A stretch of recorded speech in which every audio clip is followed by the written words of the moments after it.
Everyone, আসসালামু আলাইকুম। This is me জারা খান। আজকে সকালবেলা আমি কেন রান্না করব না, আজকে আমার রান্না করার কেন কোনো মুড নেই, পুরো ব্লগটি দেখতে থাকো, তোমরা আসলে বুঝতে পারবে। আর কি হলো, আমি আজকে কিভাবে নিজের ঘরটাকে চালিয়ে নিব, নিজের খাবার রেডি করব, তোমরা দেখতে থাকো, বুঝতে পারবে।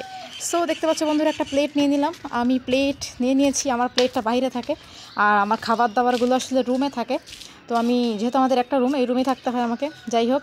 তো এই দেখো আমি খাবার দাবারগুলো আমার চেয়ারের উপরে রেখে দিয়েছিলাম।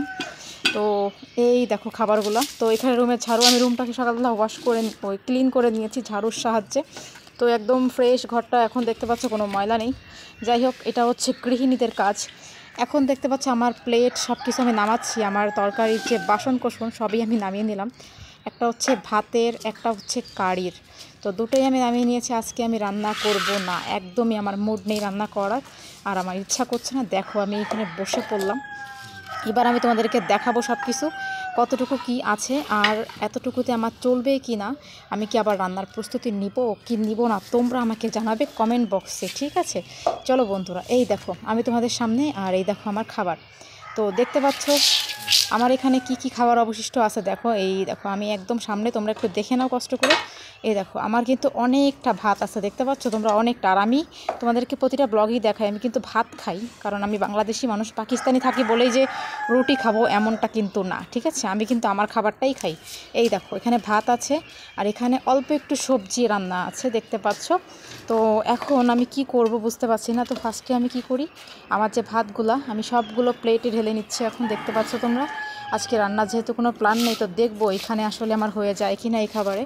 আর যদিও শর্ট পরে দোকান থেকে কিছু একটা খেয়ে ম্যানেজ করে নিব, এটা আজকে আমার প্ল্যান ছিল সারাদিনের।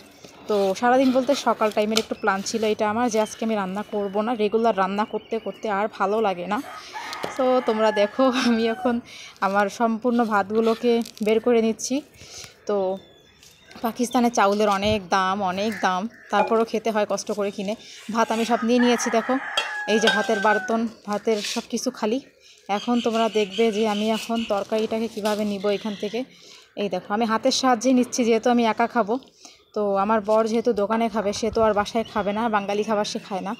তো যাই হোক, আমার তরকারিটা আমি পুরো হাত দিয়ে নিচ্ছি, কারণ এটা তো আমাকেই খেতে হবে। যেহেতু অল্প একটু অবশিষ্ট আছে, চামিচের সাহায্যে খুব ভালোভাবে আসবে না, এটাকে হাত দিয়েই নিতে হবে, ঠিক আছে? তো আমি চামিচের সমস্ত যে তরকারিগুলো সবগুলো নামিয়ে নিলাম, দেখতে পাচ্ছি সুন্দর করে। তো সব কিছু একবারে নামিয়ে নেওয়ার পরে এখন দেখবে আমার কাজ কাম। এবার আমি তরকারিটাকে নামাচ্ছি। দেখো তোমরা কতটুকু ভাতে কতটুকু তরকারি, দেখতে পাচ্ছ তোমরা? এই দেখো সব তরকারিগুলোকে আমি এখন এইভাবে করে হাতের সাহায্যে এখান থেকে বের করে নিচ্ছি। দেখো একদম অবশিষ্ট একটুখানি তরকারি ছিল, যদিও আমার বর বলেছিল সকালবেলা উঠে কিছু একটা বানিয়ে নিতে, বা বাসায় দেশি মুরগির ডিম ছিল, ওটাও আমি করে নিতে পারতাম, কিন্তু ভাবলাম যে দেখি আগে এটাতে। কিন্তু আমার মনে হচ্ছে আমার ডিম ভাজি করতে হবে, এটা অনেক কম আমার জন্য। যতটুকু ভাত আছে এটার জন্য তরকারিটা অনেক বেশি কম। তো লাস্টে আমি কী করলাম, এই যে এটা কিন্তু আমি প্রায় সময় করে থাকি, তরকারি কম থাকলে ভাত দিয়ে পুরো তরকারিটাকে, মানে প্লেটটাকে, তরকারির কড়াইটাকে আমি মেখে নিই। এই দেখো সেটাই আমি করলাম। তোমরা এটা কীভাবে নিবা জানি না, বাট আমি এটা করি মাঝে মধ্যে, এটা করতে আমার ভালো লাগে, তাই আমি করি। আর এই দেখো এখন আমি সম্পূর্ণভাবে নিয়ে নিয়েছি, সম্পূর্ণ তরকারিটাও নিয়ে নিয়েছি আর ভাতটাও নিয়ে নিয়েছি। বাট তোমরা দেখতেই পাচ্ছ যে এতটুকুতে আমার হয়ে যাবে, বাট আমার তরকারিটা একটু শর্ট পড়তে পারে। তো এখন কি করা যাবে বলো? যাই হোক, কিছু করার নেই, যতটুকু আছে এতটুকুতেই আমি ম্যানেজ করে নেওয়ার চেষ্টা করব আজকের মতো করে। তো দেখো এখন এতটুকু ভাত আছে, আমার তরকারি আছে, আর এগুলো সব খালি হয়ে গেছে, আমি সব খালি করে ফেলছি। যাই হোক, তারপর একটা জিনিস ভালো লাগছে কি, যে কালকের কিছু খাবার বেঁচে ছিল, না হলে তো আমাকে আবার সকালবেলা গিয়ে হেসেল ঢালতে হতো, তাই না? যাই হোক, হেসেলের ঝামেলাটা আজকে মিটিয়ে গেল। এই দেখো আমার ভাত, তোমাদেরকে এখন আমি সামনে করে ভাতটা আমি এখানে রেখে দিলাম, একটু বাদে আমি খাবো। তো একটু বাদে আমি খাবো, তারপরে ঢাকন দিয়ে রাখবো, এই জন্য এখানে ফার্স্টে তোমাদেরকে দেখালাম জাস্ট। তো এই দেখো এতটুকু ভাত এতটুকু তরকারি আছে, তোমরা এখন বলো যে এতটুকুতে আমার হয়ে যাবে কি না, সবাই কিন্তু জানাতে ভুলবে না, ঠিক আছে? আর আমি কি ডিম ভাজি করব কি না করব, তোমরা যদি বলো তাহলে আমি করে দেখিয়ে দিব। ওকে, আর এদিকে দেখো আমার বর নাক ডেকে ঘুমাচ্ছে, দেখছো আমার বর নাক ডেকে ঘুমায়, আর আমি সকালবেলা সমস্ত কাজ একাই করে, নিজের সব কিছু, ও ঘুমিয়ে থাকে। সো এতটুকু ভাত আমার ছিল, আর এখন এই যে প্লেট বাটি দেখো শেষ, সবগুলো নোংরা, এগুলো আমাকে ধুতে হবে।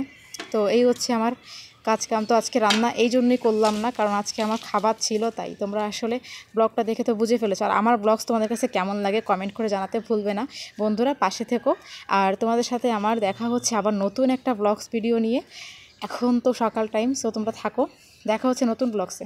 আজকের মতো টাটা, বাই বাই।